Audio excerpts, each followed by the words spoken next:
Sa ibang balita, maagang binaha ang ilang lugar sa Quezon City dahil po sa pag-uulan kaninang madaling araw. Balitang hatid ni James Agustin. Mag-alas 2 na madaling araw nang bumuhos sa malakas na ulan sa Quezon City. Sa EDSA, nagminor ang mga sasakyan. Nag-zero visibility naman sa Quezon Avenue. Tumagal din ang pag-ulan na mahigit 30 minuto. Gutter deep ang baha sa Quezon Avenue malapit sa kanto ng Biak na Bato Street. Sa bungad ng Banawe Street, itinulak na lang ng isang lalaki ang kanyang motorsiklo. Sa pagtaas ng tubig, nagsilutangan ng mga basura sa bahaging ito ng N. Amoranto Street. Tumambad din ang sandamakmak na basura sa Maria Clara Street. May baha rin sa N. Amoranto Street, corner Santo Domingo Avenue. Maging sa bahagi ng Timog Avenue malapit sa kanto ng Scout Tobias Street. Sa Mother Ignacia Avenue, pinagtulungan ng dalawang lalaki na itulak ang kotse na tumirik sa baha.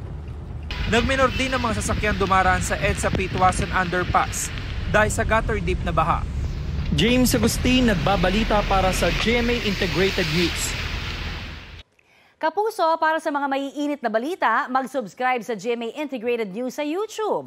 Sa mga kapuso naman abroad, subaybayan nyo kami sa GMA Pinoy TV at sa www.gmanews.tv.